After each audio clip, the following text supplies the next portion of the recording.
Okay, Harry, well, let's start with it. What is MAINZ? MAINZ is the Music and Audio Institute of New Zealand, and it's a faculty of Tai Potini Polytechnic. And we've got a range of programs that are focused on the music industry. Music, audio, live sound, DJ and electronic music production, and some business-orientated things like music and event management for people that want to get into the business side of things, and similarly diploma in creative enterprise. And we in music we have various levels. So there's a level 2 program, Yep. and right up to, we've now got a degree program, so we go up to level 7. Yeah, because you were saying just before the new one's the degree one. Yeah. Right, is it? So what's that about? Well, it's a continuation of what we've been doing with music. We've currently had a diploma at level 5, which is like the first year of a degree. Yeah. And we've come to an arrangement with Christchurch Polytechnic and Insitute of Technology, CPIT, and they've got a Bachelor of Musical Arts that we liked. So we've come to an agreement with them where our diploma graduates can move into the second year of the degree. Yep. And we're doing that for the first time this year. And so, who do you reckon? Obviously, musicians would be a good start, but who should come to MAINZ? What type? Is there a certain type of musician that this would suit, or are there any musicians maybe where MAINZ wouldn't be the best place to look? I mean, or do people have to find that out for themselves? Really? I guess they need to find it out for themselves. I mean, I think, we're a state-owned, if you like, education provider for the music industry. And, I'd like to think that coming somewhere like MAINZ, you can learn in, 1 year what you might take quite a few years to find out for yourself. Yeah. Because, we're tied into the industry. We've got sort of structured programs that have been approved by industry. We've got great tutors who, not only can teach well, but, they are still doing what they're teaching about. They're all musicians or engineers and things like that. So you're learning from people who actually talk the talk, walk the walk, know that, they've been absolutely. in it, they're not just... And, the audio program, for instance, there's a lot, probably the majority of those students are actually musicians. So they've decided they're not necessarily wanting to study music. They might be happy enough with sort of what they're doing musically. Yeah. But they're really interested in being able to record themselves, or maybe move into production as something, further down the track. And I actually know, because of course I went to MAINZ a few years back now, there's the opportunity too for musicians that attend, say, the contemporary music course to record with the sound engineering students, isn't it? Yeah, I think it's one of the strengths that I think we're the only provider that has all those sort of aspects of the music industry. So music students can go to the studios and record with the audio. For struggling students, that's bloody great, to be honest, to get a demo out of it and be learning at the same time. You put in what you're learning to your demo, and it's all there. Well, bands, I mean, the Mint Chicks and the Naked and the Famous, there were people in both those bands who studied here, and they did their first demos here. Yeah. As part of the Student Concerns project. Jen Wigmore was here, and she wrote "Oh My" here, and probably did the first demo of it here. Oh yeah. If you take advantage of it, you get your money's worth. Yeah, for sure. And the live sound students obviously work, with the bands, with the music students live. And when I attended, one of the things that I was really impressed with was we first got put into modules. Yeah. So you had your folk module, blues module, and that. And the first song we got to do was Mr. Tambourine Man, which for me was awesome, because the Byrds, it was the Byrds version that first got me. Sorry guys, not Dylan, but that was the thing that opened me up to other music. Not just the one style I was into before then at an early age. So does MAINZ still encourage the different styles? Yeah. We dropped folk and country quite a few years ago. Not my idea, but the music, the cert music students still do go through those 8 styles. Yeah. And would you say, as an educator, that that's a good thing to do, is to be open to different styles of music? I think it absolutely it opens you up to being exposed to different types of music, and I think being forced to play it it expands your palette, if you like. Like as a guitar player, you might be a metaler, but it brings some other colours to your playing. You sort of appreciate the different types of playing, and it helps, particularly young players, I think, develop their own style a little bit more. I see a lot of students that come straight from high school are actually quite narrow. They might be really passionate about something that's quite confined and quite narrow. So having their horizons broadened is quite is often good. possibly it's the first style that they've been aware of. So that's kind of blowing their mind. They're into that, but that's all they can see at that moment. But of course, as we both know, there's just music. There's unlimited music, really. And probably the music they like has a tradition. It will have. I mean, a lot. At most, let's face it, just about all comes from the blues. So getting an appreciation for that and seeing, I see there's a lineage there. Yeah, that's something I always teach is, okay, well, if you like, say, Slash, go back to guys like Joe Perry or Clapton who have that more blues influence, and then you go back to Robert Johnson, or even kind of the British, around the same time as early Clapton, like Peter Greens and that, If you can't quite get the Robert Johnson first, go to Stevie Ray or, Yeah, well, there's all that, in terms of electric blues, there's all that Chicago blues too, so Muddy Waters and co. So there's we'll save that for another interview because we'll be here for hours. There's something I looked at too a while back now was a Facebook page. So is that a fairly new thing for last year or so? We've had a Facebook page for a wee while, a number of years. And there's like a MAINZ one. I mean, there are a few others as well, because with Facebook, students just start their own sometimes. But there is a sort of an official MAINZ Facebook page. And we have a sort of an alumni Facebook page as well. That's the one. So with the MAINZ, just not with the alumni page for the moment, but just the MAINZ page. Can anyone go on that, or is that? We have Facebook pages for the classes that are kind of closed groups that the tutors use, to communicate with students who are here. So that's just for students each year, But no, there is a MAINZ one that is out there for the public. So they can go and have a look. Sure. You have a master's too in creative and performing arts from Auckland Uni. What made you want that as a goal? Well, when I was 21 or something, I dropped out of university to form a band, start a band, man. And I sort of regretted that for quite a long time. And then when I came to teaching, getting a job at MAINZ, I started off as a part-time tutor, and I didn't have any tertiary qualifications or anything like that. So, working in a place like this, they encourage you to engage in professional development. So I did a teaching qual on my first year, and then was encouraged to sort of look around for something. And as you probably remember, I used to, aside from being in the rehearsal rooms and the musical stuff in the class, I used to teach business and industry studies and things like that. So I've always been that guy in the band who was on the phone hustling up the gigs. So I guess I'm a musician, but I've always had an interest in business. So I majored in arts management, and it was a good fit.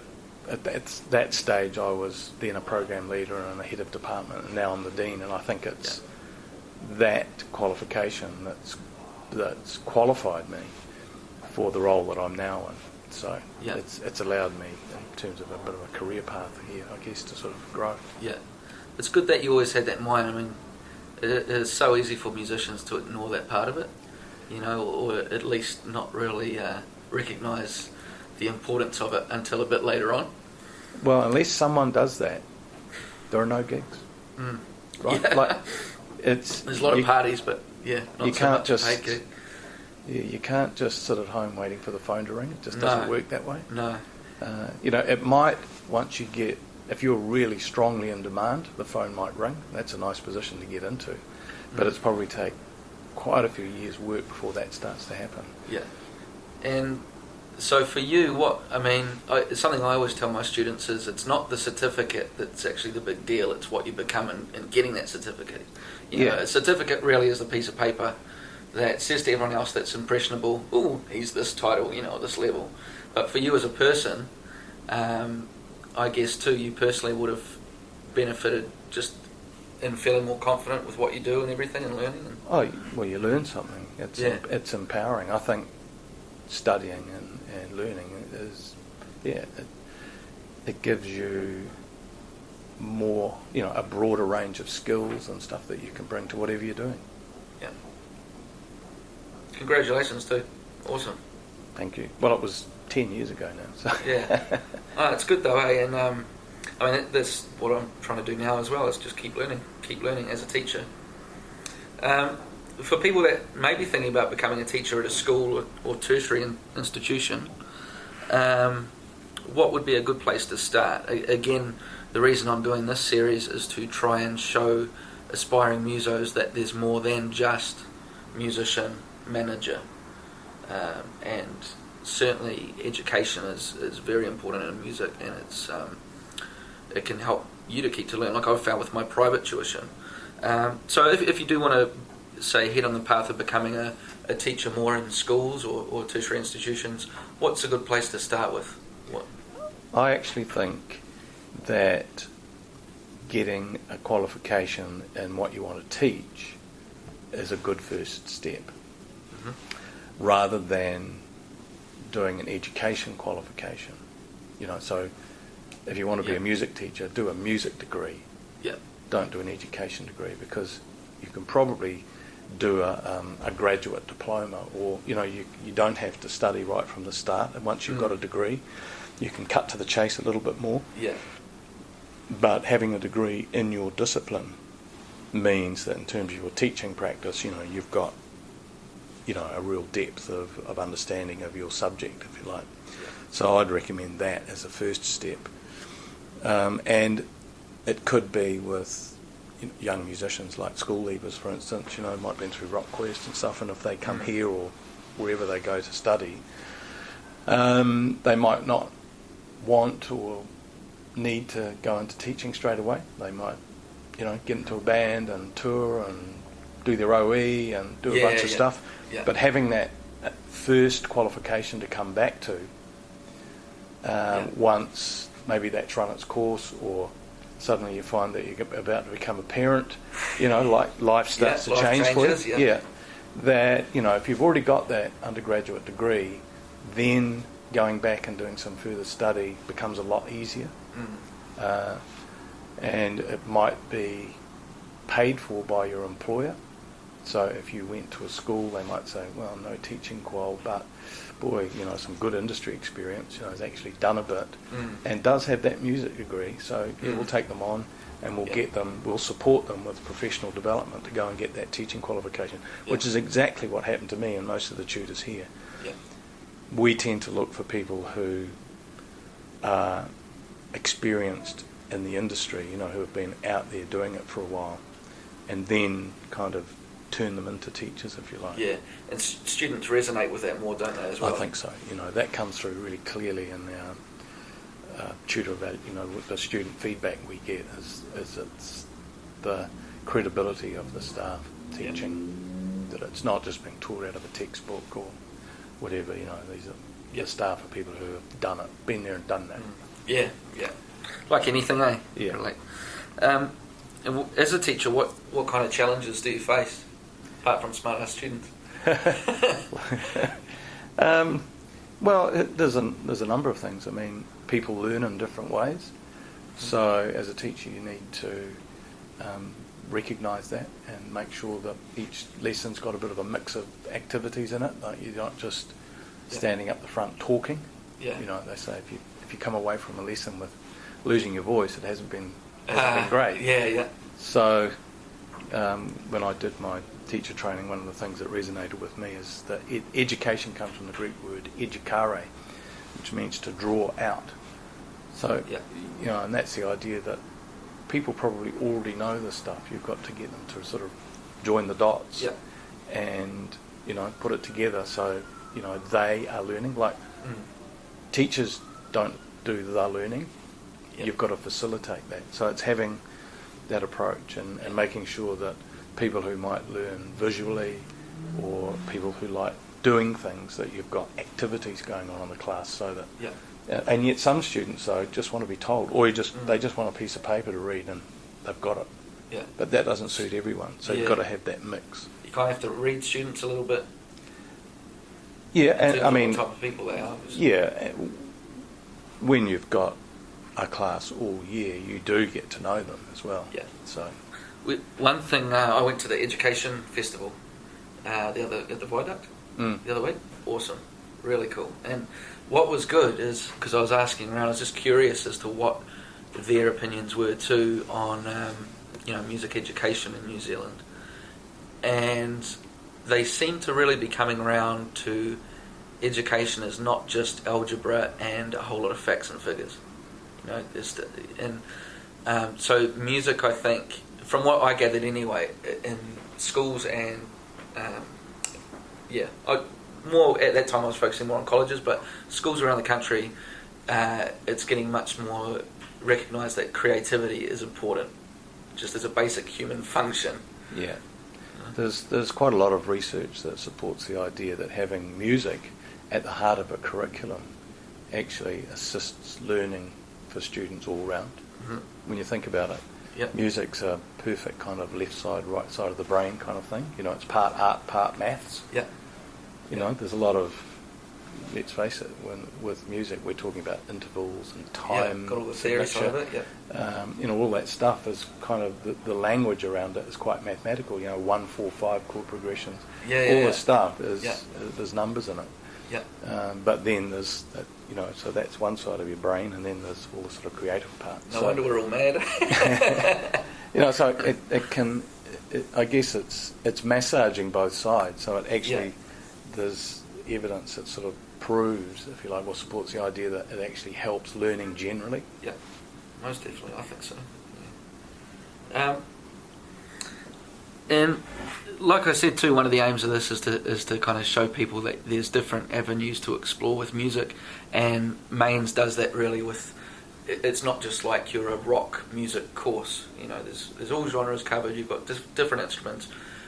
One of the great things is that if you're a student here, you're surrounded. Well, I suppose for a teacher too, but you're surrounded by other musicians. Yeah. And one of the things I've seen that you do is voiceover work. Oh yeah. Which is interesting. Something that I did with the book as an audio book. So how did that come about? I spent quite a few years where I actually probably made most of my income from writing and producing radio and TV ads. Yeah. In the 80s, and it was sort of through that really. One of the people from the agency said, Harry, can you just throw a guide voice on this ad? Yeah. And then I got approached by a voice agent, so I had a couple of things that I could stick on a show reel. Yeah. And it just grew from that really. Yeah. And I still do that. And I mean that's interesting too, because people think, well, why are you bringing up a question about voiceovers when we're talking about music, pop music?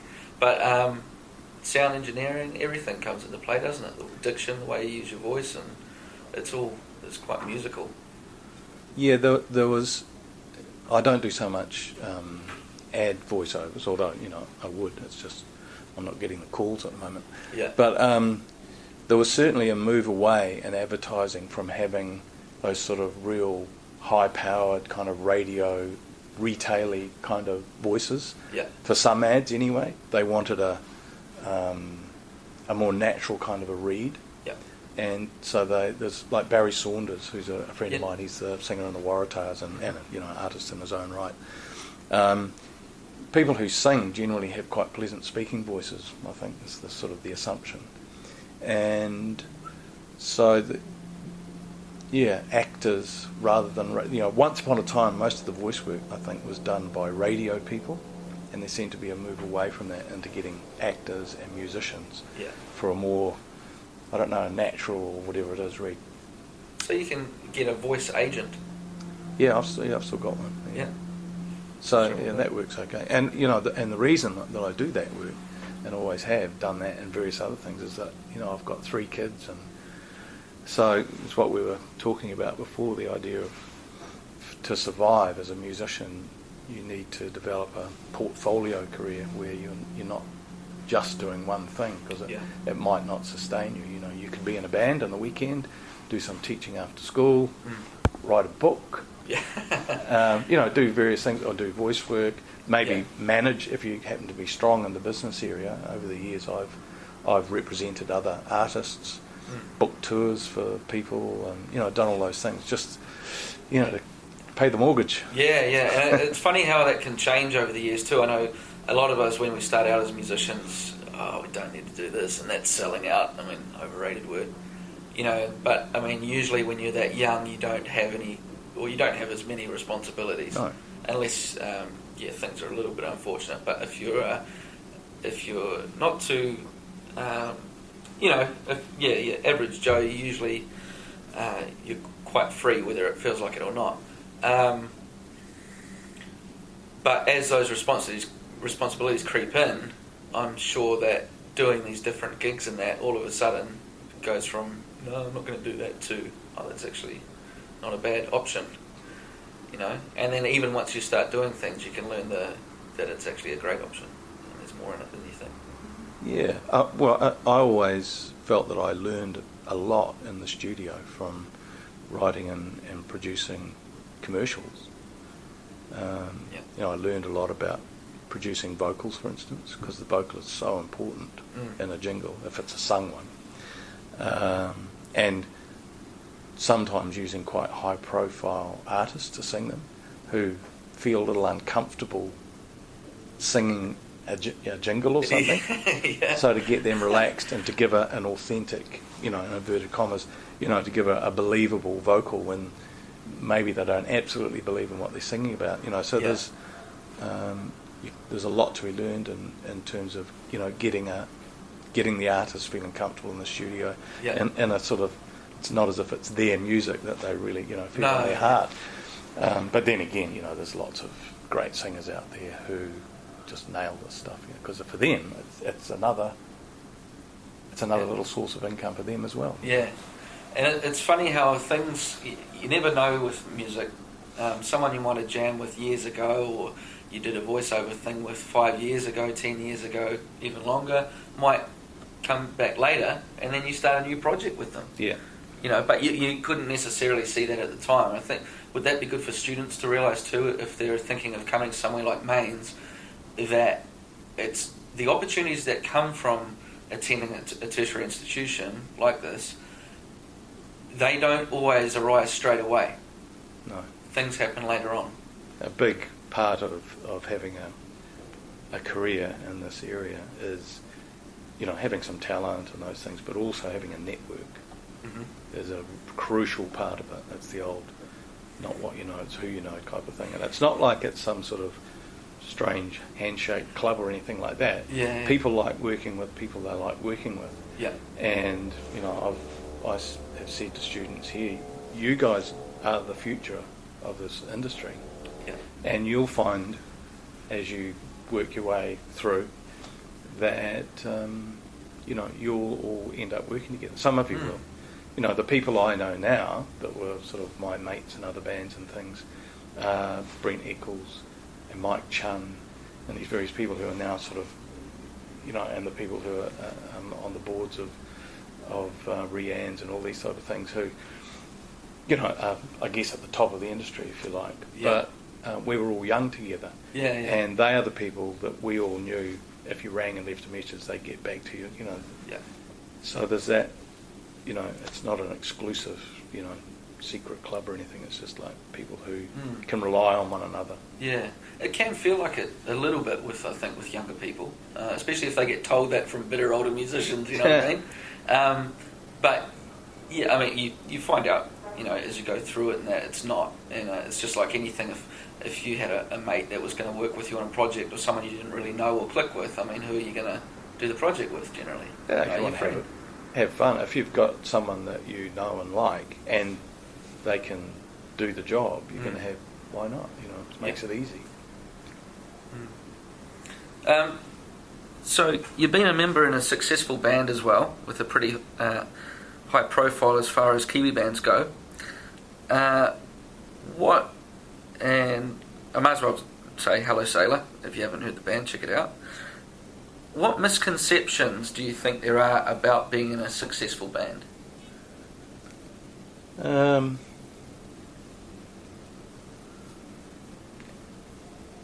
not sure what the misconceptions might be. I mean, I guess one misconception, not only about bands, but anything that might be considered glamorous, is that it's not necessarily that glamorous. There's a lot of bumping around in vans and waiting at airports and waiting at sound check and all of that stuff, all for that, however long your set is, 30 to 90 minutes, where hopefully you have a good gig, but you don't always,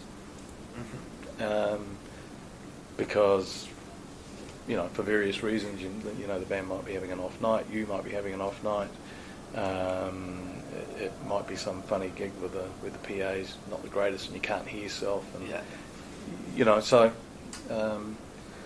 maybe that's one misconception, that everything is just all absolutely beer and skittles and a fantastic life. It's hard work. Most successful bands, I think, have got there through a lot of hard work. Do you think there's a thing maybe that musicians are looked at, not every musician, but say in the field of rock and roll, where there is a lot of partying in that, they can get looked at as just these big party animals, but people don't see, they don't see the real side of it when your bandmate's crying in the bathroom because he's having a bad experience. But they also don't see the hard work that does go on regardless of their lifestyle. So do you see those misconceptions as well, or kind of prejudices a little bit? Yeah, I mean, you're right in saying that it can be a perception that musicians are just sort of hard drinking and partying, but maybe they don't party any harder than sports people or yachties or or lots of other people. It's just, in some cases, because they have a public profile, maybe it's more obvious or something, it's seen more. But, so I think that's a misconception. Just a random question too, as a Hendrix fan, I saw you recorded at Electric Lady Studios. And what was that like? I mean, talking about misconceptions, was it cool or was it not? Because people hear, Electric Lady Hendrix. Was it not as good as an experience for you guys at that time, or? We didn't actually record there as a band. We mixed an album there.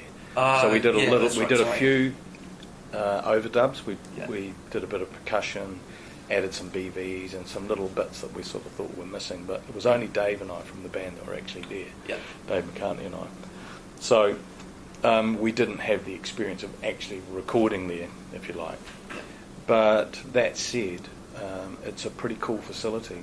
It's not like a home studio or anything, and it obviously hadn't been in Hendrix's hands for a long time, because he died in 69 or something. So it was privately owned, and there are actually 3 studios in the building. There's 2 sort of recording studios, and we were in the mixdown suite upstairs. That was actually Hendrix's apartment. So we kind of like that. Yeah. You did kind of look around and go. When we went to the toilet, we thought, we're sitting on the same dunny that Jimmy sat on. While we were there, Debbie Harry recorded French Kissin' in the USA downstairs. So you definitely would have been looking around then. And Rick Okasik from the Doors, Rick Okasik from, you can't scrub that. Rick Okasik from the Cars was downstairs recording his solo album. So awesome. We didn't really see them. I think Dave bumped into Debbie sort of out of the door one day, but we didn't mix. They had a party for Rick downstairs because he just ticked over a year in the studio. So I don't know what he was paying, but I think we were paying over $2,000 US a day, and that's when the Kiwi dollar was only worth about 50 cents US. So it's no wonder they threw a little party for him. A lot of students listening trying to scrub up $500 for a day in the studio will have their jaws open here and there. Well, it was 1986 too, so couple of grams worth a lot more then. Yeah. And it's funny, isn't it? Because it always, when people hear things, you know, they hear, oh, you went to Electric Lady Studios or whatever, sometimes it's different. Like we were saying about the grass is always greener type thing, you know, sometimes it's not a great experience for a band because people tend to forget that band members are humans too and have got stuff going on in their own lives. So it all depends on the mood on the day. Yeah, although that was, a fun experience. Yeah. Electric Ladies on 8th Street, which is sort of down in the Greenwich Village area of Manhattan. Yeah. So it's a kind of a groovy part of town to be hanging out in. Yeah. And working with American engineers and producers and an English producer as well, and their managers and stuff. You know, we were sort of working there, so we weren't just tourists, even though we went up the Empire State Building and the whole thing, yeah. and the World Trade, actually, that aren't there anymore. Yeah. So we did a little bit of touristing, but basically we were working and mixing with locals, which was kind of cool. And you did, well, you were one of the first bands, weren't you, to head off overseas?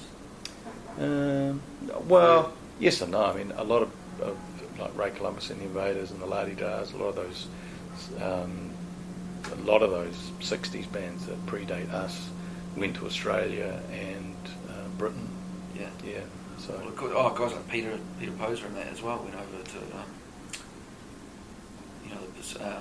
Asia. And things as well. Yeah. So we certainly weren't the first. Yeah. When you did go though, I guess I wasn't going to ask this, but what's some advice you do have for artists that want to go overseas? I guess. I mean, it's in a lot of people's heads, isn't it? They don't just want to play Auckland, you know. So, have you got any advice apart from just do it and learn and keep doing it, or? Yeah, I think that's exactly it. If you're young, just do it. I mean, someone else asked me this the other day, and when you're young, I mean, you don't have too many responsibilities. So, just do it. You haven't got much to lose. I remember, for me now, if I was to take a punt on something and say to my wife, look, I'm going to take a big bite on the mortgage, and I'd have a lot to lose. But when you got, when I was young, all I had was a couple of guitars and an amplifier. Cool. Got a lot to lose. That's it. Just take a chance. Yeah, I remember Neil Finn. This is years ago. I read this quote, but he said the only difference between why he went over, why they kind of made it, and why the New Zealand bands don't, is no one else went over. You know, in the big scheme of things, everyone talks about it, but they don't just give it a go. Yeah, and I think with them too, hanging in. I don't know if you've read the Crowded House book, but boy, before Don't Dream It's Over broke, Neil in particular worked incredibly hard, almost to the point where they gave up on it. Yeah. So, don't give up. Yeah. There's the lesson. You played a lot with Ham and Gamble. Yeah. And Midge Marsden too. Yeah, not so much with Midge, but I did a lot with Hammond. Yeah. I remember actually something I kind of passed on to students is the old thing where he does the behind the back, the cues, remember Midge? Yeah. That's something I remember. Actually, two things now that come to mind from MAINZ. One was that, so that's giving cues to the drummer behind your back or whatever little thing. The other thing was hearing, and I'm pretty sure it was here. It was definitely here where I heard it through a good PA. Was Stevie Ray's version of Voodoo Child. Oh, okay. And so that was. Anyway, it was just me getting on a nostalgia trip for a couple of cool moments there, MAINZ moments. But yeah, you played with Hammond and Midge. So is blues for you a big love? Yeah. I know did you start with the Shadows? Was it? Yeah. Hank Marvin and the Shadows. Yeah. And then when I was young, I wasn't an absolute blues fiend like some people were. Yeah. Like Hammond, I think, when he was, 14 or 15, was just absolutely sort of besotted with it. And, for me it was part. I was also, I loved soul music when I was young as well. I was probably more influenced by Tamla Motown and Atlantic soul music as a kind of a good influence anyway in my music. And how did that come about? Did you have someone that showed you? Yeah, I joined a band when I was still at school with guys who were, 4 or 5 years older than me. They were working. I was 16 or 17 and they were like 19, 20, 21. That's cool, and the deep end of it. Yeah, and the bass player in particular kind of had, thankfully, quite good taste, and they were all, kind of keen. And they had a couple of mates around the place too who were kind of record collectors, who were absolutely besotted with soul music, Atlantic, Stax, Otis Redding and Aretha Franklin and all that stuff. And I still love that music. That's probably my favourite kind of music to listen to. And the as you get a little bit beyond that, it's like learning, Billie Holiday and the pre-soul, the kind of the jazz soul singers, if you like, Bessie Smith and those people. Did you ever get into Janice a bit later? A little bit. But I think by then, I would always measure someone like Janice against the person that had influenced her. Yeah, you do though, eh? You always go back to the original, or the ones that got you first. Yeah. Cool. Something that I'm quite keen to at least see if we can get raised a bit. It's just at least I think it's good to talk about things that you would like to see changed a little in the industry, and it doesn't have to be a negative either. Sometimes when people hear that question, they think it has to be a criticism. But either way, is there anything that you would like to see changed in the industry in New Zealand, or? Well, it'd be nice to see musicians make a bit more money, I suppose. But I've always thought, and I don't know if this is the case, and there probably are a few, but a touring circuit where there are sort of reasonable in-house production, so bands don't have to tour taking PAs and everything with them. Now, I haven't sort of been on the road for a while like that, so I'm not quite sure if that's happened or not. But do you mean a certain size venue? Is it a small venue or larger venue? Yeah, small, venues that but are a national, local tour, whatever they are, sort of 200 to 300 rooms. That lots of bands. Yeah. That are maybe on their first EP or album, that are going to fill, and not have to take a truck and a PA and all that, because it's such a lot of added expense. So that would be a kind of a cool thing, some sort of circuit like that. And I know that there are rooms like that, like the King's Arms has got an in-house rig and all that. So maybe it's happening, but I've always thought. Maybe some of the provincial towns could have that as well. Might be good, because that's where, for Auckland bands, for instance, or Wellington, the bands from the big centres, if they've got a truck PAs, it's a massive expense that is sort of unnecessary, maybe. Yeah, and to get to that stage of filling a room, a couple hundred people, I mean, there's no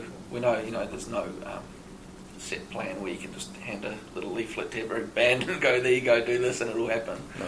But what would you say? I mean, is it? And I don't think it's any one of these things on their own. But is it radio? Is it playing live? Is it? What are the first things that a band? Say that they're just out of college, they've got their mates coming along, but they really need to get some other people into the gig to check out their band that aren't their drinking buddies. Yeah. What would you say are the first things to focus on? I used to teach this stuff, as you know. So, I mean, one of the things to think about is what can you do without having to sort of ask anybody. If there are gatekeepers, then it's a bit difficult, so you've got to find your way around that. And if it's, when you talk about a record on the radio, that if you wait until that happens, till that gate opens,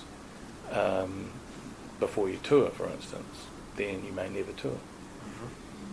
So that's something that's a little bit more difficult. But to get a gig, like there's lots of venues who are looking for bands. Yeah. So there's not much of a barrier to that. It's not that's an easy gate to open. So start doing that. Start doing the things that you can do, And there's lots of other things that you don't really need anybody much. You know, you can have a Facebook page, you can do some stuff, you know, these days, pretty handy-cam type. You know, you can make video clips with your phone these days, right? Yep. Do that stuff. You know, you can record quite cheaply. Do all the things that you can do cheaply and easily yourself, and just start doing it. And if you do some gigs, don't just call it a gig.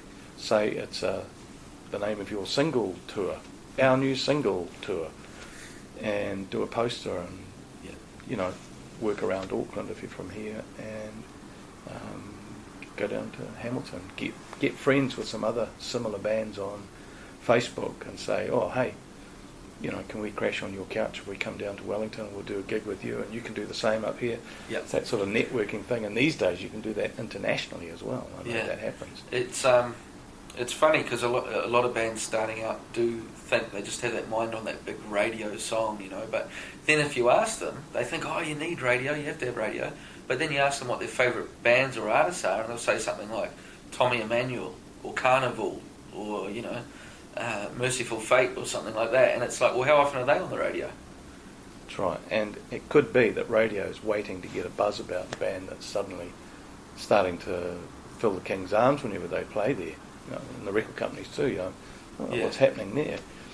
I mean, look at a band like 660, for instance, that just sort of, and Fat Freddy's for that matter, built this kind of huge fan base before they released their first albums on the back of using social media and touring, working, you know, building up that live audience. And to a degree, that's what Sailor did, and a lot of those, you know, bands of our era. We worked a lot. By the time our first album came out, we'd been around the country, and we had we were packing places out before we ever released anything, really. And did you have an agent? Me. Yeah. That's sort of you know, there were some agents around the place, or venue owners, or bookers and stuff. Yeah. But we didn't have anyone exclusive. Yeah. Until we got a manager just before we went on our first album tour. But I did it prior to that. And how did you find the manager, or did the manager find you, or was it something that he sort of approached us? It was David Gapes, who was one of the founders of Radio Hauraki. Yeah. And Hauraki had just been sort of bought out by corporate interests. Oh, yeah. So he'd had a bit of a payout, and I think he bumped into Graham at the supermarket. They were both living on the shore or something. Oh, yeah. And he must have been thinking about it, and he just said, what would you guys think about me taking on your management? And that was it? Yeah. We said, you think that would be pretty cool. Do you think this wasn't in here either, but I was talking to Mike Chung for another Music Talks interview, and he was saying one of the things that he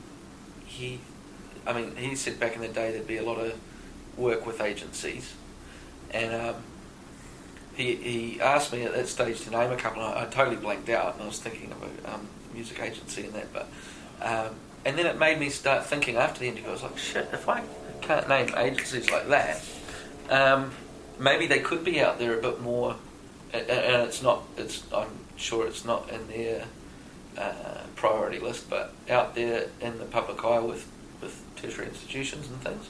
I mean, because if you ask a lot of musicians, they won't even really know what an agency does, let alone... Yeah, when we first started, there were some of the older agents, I guess, who were booking the more conventional kind of acts at the time. Whereas, you know, with Sailor and some of those bands in the late 70s, it was slightly new territory. You know, we were sort of a uni, and to begin with a bit underground and stuff, I guess. So some of our early gigs, we just booked venues ourselves. The breweries, you know, the conventional venues didn't want to know about us. Yeah. Until the word got out that, oh, it's happening, you know, it's just playing this place up the road. So we got offered some gigs here and there. Yeah. But we didn't help ourselves either. One of the early pub gigs we got caught ripping off the bar when we were packing out. So the word went round the breweries that these guys aren't a good risk. So it took us a while to get over that. But in the,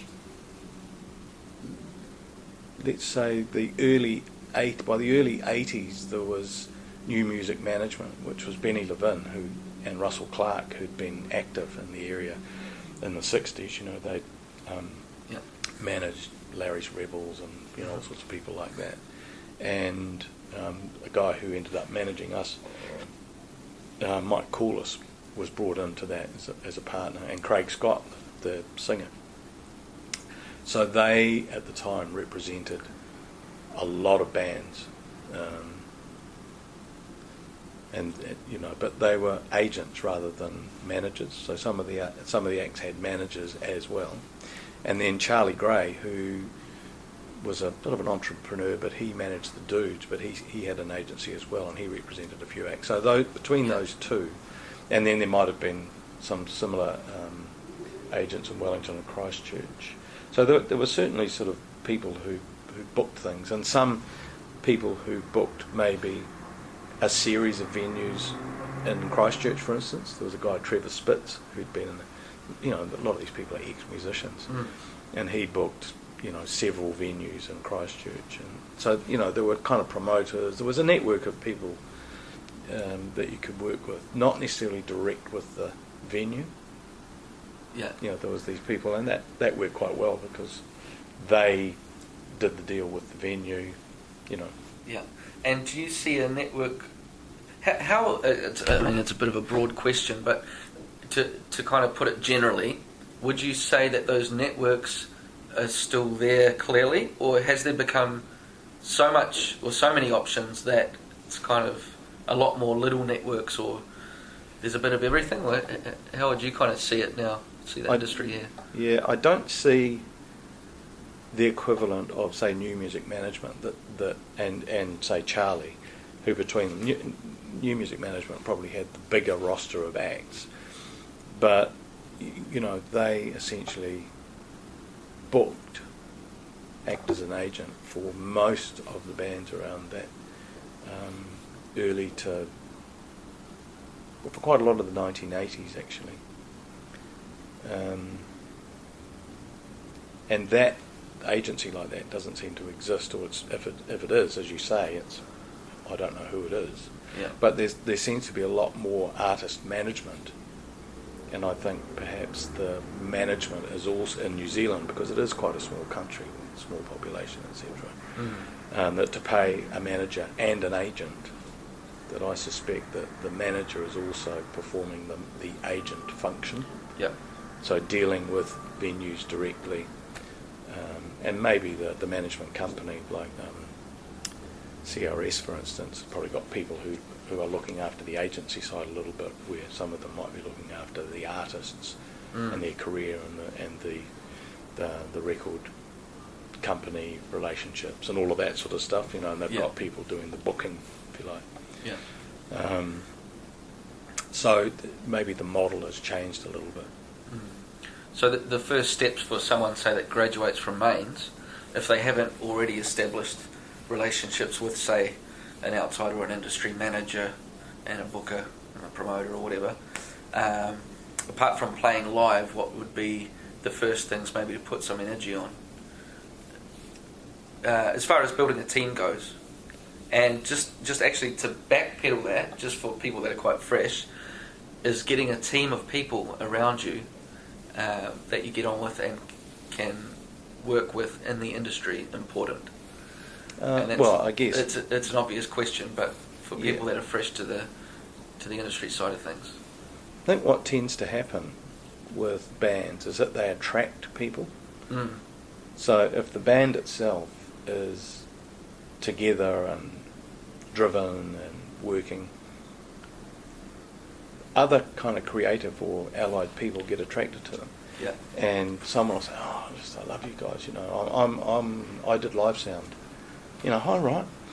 I did live sound when you were at MAINZ, and I'd love to mix you guys. So suddenly, if you haven't got someone, you give them a go, and your friends say, "Oh, you guys sounded amazing last night with, Billy doing the mix." So suddenly, you've got your front of house engineer. Yeah. And then someone else is like, oh, I'd love to, I'm doing film. I've got this project, I need to do a film clip for my thing. So, you've got someone who likes. Kind of like what we were saying before about how you never know when these opportunities come up. You just keep doing your thing and keep learning. And there might be someone else who's just, who's a mate who is quite good at business and starts taking that on. And that's not necessarily a bad thing, if you trust them and keep tabs on them, don't let them get carried away. But, if there's nobody in the band that's, naturally that great at sales and, cold calling people and stuff, but there's a mate who's, is good at it. They can learn as the band grows and it becomes more sophisticated, if you like. Yeah. They could come here and study, or there's the music managers forum, and there's various ways where they can, as the band is growing and getting better and at what they're doing, so can your front of house engineer and your manager or agent in inverted commas. Your front of house engineer, if you got huge, might end up being your production manager, and all of that. So their career grows. And I guess it happens just like you were saying before, how you say to your students, you are the next generation. Just like you were just saying, I guess it's those people that you were saying that you used to kick around at school with and that, they learn in their roles as well. Yeah. So it's, in a way, can happen quite organically. And and when you're young, as I say, there's not a lot to lose. Yeah. And if it gets to the point where suddenly there's sort of contracts and it's all getting a bit serious, then you need to seek legal advice, and sometimes it gets tough, where not everybody in the team, even if they've been a mate, is actually kind of cutting it. Yeah. And there's the classic stories of having to sack one of your best mates in the band, the bass player or the drummer or whoever it is, because as much as you love them, they're not actually as dedicated, or they have, they're not quite there. It's the the Ringo Starr, the music industry is littered with it. The people who have to be let beat, Pete Best, who was replaced by Ringo. Yeah. That kind of story. Yeah, those decisions. Oh, it all gets, ugly. Do you find older students as well? Because we're talking about young people coming up. You find older students come to MAINZ as well? Yeah, we do get mature students that come. Sometimes for different reasons. It might be a career change type of thing. That we get some students who might have been teachers or something and want to get into like the music and event management. We've had a few people who have been school teachers, and they might have worked in teaching for a while, paid off their student loan, and think, actually, I'd really like to get into the events industry a little bit more. Or on music, perhaps, they've been a musician but can't really read, so they come here primarily to get their music theory up, and maybe computing, how to use computers to make music. Yeah, because you guys do MIDI as well, don't you? Yeah, well, music technology, we call it now. Ah, okay. It's not just MIDI anymore. But yeah. And just quickly, mate, because we'll nearly finish up. I know you've got other things to do today, but what's music technology? Well, it is using computers computers and software to make and record music. And so you do that as part of the contemporary music course as well, or is that a separate? Yeah. I mean, we used to call it MIDI. Yeah. But now it's more than just MIDI. MIDI's part of it. Yeah. Okay. What would you?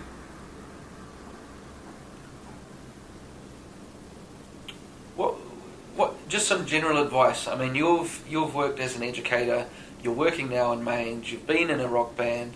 You've done both parts of it. Obviously, there's the whole, rock and roll side of it, but more importantly, the music side of it. So, what advice would you give people that are just trying to do their thing?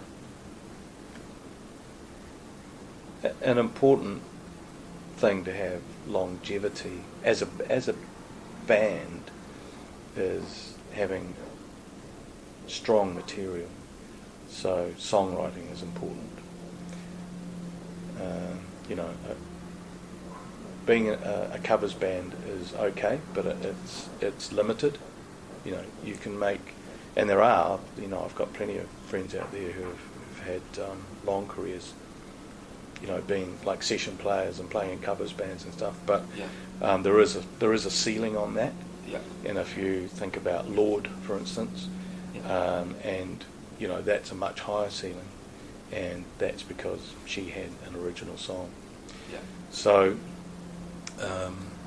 you know, think about songwriting and developing that side of things, but also be open to collaborating with people and on that.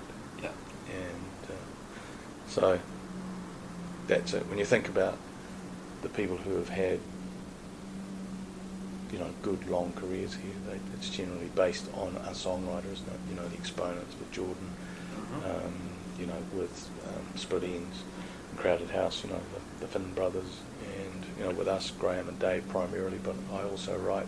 Yeah. You know, it's... The ones that stick around, it always comes back to the song and to the connection. Beck, you know, all the artists, if I asked you to name 20 of your favourite Kiwi artists, that will be, you know, there's... Good songwriters. Yeah.